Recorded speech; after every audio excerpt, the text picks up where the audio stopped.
আকাশচুম্বী একটা টাকা বললাম যেন আমাকে আর না ডাকে। যখন মানুষকে না করা যায় তখন বেশি টাকা চাইতে হয়, তখন আর মানুষ তাকে আর ডাকে না। এনিওয়েজ সেও নাছোড়বান্দা সুপারগুলোর মতো লেগে থেকে সোনা জান পাখি যতবার তার জামাইরে বলছে ততবার আমারই বলছে মনে হয়। আমারে বলে টোলে মোটামুটি তো বুঝতেছি আমাকে কনভিন্স করার চেষ্টা করতেছে। তা আমার আবার বলতেছে আমি এত সোনা পাখি জান কিন্তু জীবনে কাউরে বলিনি। আমি তুমি জীবনে জায়েদ খানের সাথে, আমি বললাম তুমি জীবনে জায়েদ খানকেও পাওনি, কিন্তু জায়েদ খান তো one and only Zayed Khan. তো দুষ্টামি করেছি, আমার বন্ধু দুষ্টামি করেছি জানিয়ে, আমার বন্ধু মানুষ বলতেই পারে বন্ধুত্বের টানে। তো আমাকে অনেক কষ্ট করে আমার আমেরিকার আরেক বন্ধু আছে শাহিন, ওরও বন্ধু, তাকে দিয়ে বলিয়ে টলিয়ে মোটামুটি আমি বললাম যে দেখো দোকান বাসা রেস্টুরেন্ট আমার সাথে যায় না, আমি করি না, আমি এগুলোর মধ্যে আমাকে টেনো না, আমি এগুলো করি না, দোকান উদ্বোধন আমি এগুলো আমার ভালো লাগে না, আমি নাচানাচি করি, এই ভালো ঠিক আছে পর্যন্ত, আমি ডিগবাজি মারি রাস্তাঘাটে, এই ঠিক আছে। তো তারপরে নাছোড়বান্দা লাগবেই না, ঠিক আছে ছেলেটাকে কেন তুমি উৎসাহিত করবা না, তোমার জন্য আরেকজন স্বাবলম্বী হবে, তোমার উৎসাহিত করা দরকার, এই সেই মোটামুটি একটা লেকচার শুরু করলো এটিএম ভাইয়ের মতো।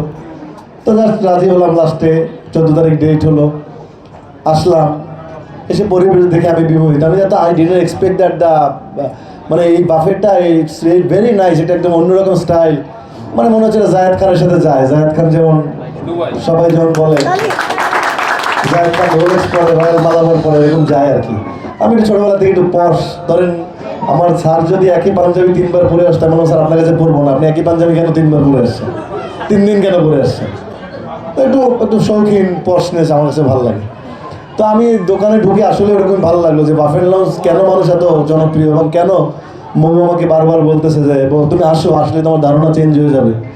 তাই আমি বললাম তুমি কি দুবাইয়ের মতো হাওয়াই জাহাজে খাওয়াবো নাকি, রাস্তার ওই খোলা আকাশে নিচে পুরা রুফটপে লিফটে, ওখানে তার চেয়ে খারাপ হবে না। তো আমি ঢুকে দেখলাম, এবং এই ছেলে আরো ভালো করবে, কারণ এই ছেলে যে মাকে ভালোবাসে, মাকে দেখলাম তো যে মাকে যে ভালোবাসে সে ছেলে কখনো ফেল করে না, ওই ছেলে আরো অনেকগুলো শাখা করবে, এই ছেলে বলে গেলাম ইনশাআল্লাহ। আর আমি সবসময় একটা কথা বলি, কারো জান্নাত খোঁজার দরকার নাই, কারো হজে যাওয়ার দরকার নাই, মা বাবাকে সেবা করলেই সে জান্নাত পাবে এবং হজের স্বভাব পাবে। এবং আমি সবসময় বলি যে পৃথিবী থেকে যদি আমার ক্ষমতা থাকতো সমস্ত বৃদ্ধাশ্রমগুলো আমি উঠিয়ে দিতাম। কেন বাবা মার সন্তানকে জন্ম দিয়েছে, কেন বৃদ্ধাশ্রমে কাটাবে। আমার মাও নেই, বাবাও নেই, আমি চেষ্টা করেছি বাবা মার জীবদ্দশায় তাদেরকে কাছে থাকার, পাশে থাকার।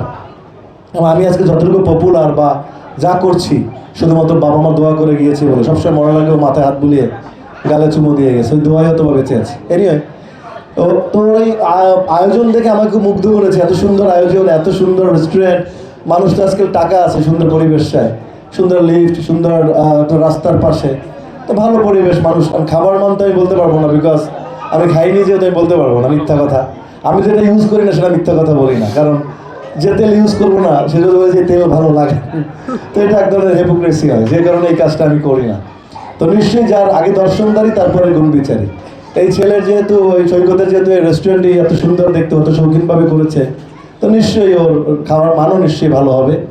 এবং আমি এটা আজকাল পৌঁছেছিল, আমরা এখানে রুমের মধ্যে বসে বসলে তো হবে না, যারা আজকে অনেক জার্নালিস্টরা আসছে, আমি সব চ্যানেলের সবাইকে বলবো এই জিনিসটা পৌঁছে দেওয়ার জন্য, আপনার মাধ্যমে যেন হাজার মানুষের কাছে পৌঁছে যায় যে এইটা একটা ভালো রেস্টুরেন্ট, এখানে বাফেট লাউঞ্জে এসে অনেকে ভালো খাবার খেতে পারে এবং কোলাহলমুক্ত সুন্দর পরিবেশ এখানে। আমি চাই আপনারা যারা আছেন জার্নালিস্ট, এখানে সবাই এই জিনিসটা সারা বাংলাদেশের মানুষের কাছে পৌঁছে দেবেন, যেন এখন হচ্ছে প্রচারেই প্রসার। আপনি অনেক ভালো জিনিস আপনি প্রচার করছেন না, মানুষের হাতে পৌঁছায় নাই, সে জিনিস মানুষ কখনো গ্রহণ করতে পারবে না। তাই strongly believe that everybody will telecast it in everywhere, সবাই এটাকে সুন্দর করে টেলিকাস্ট করবেন, যেন এই যে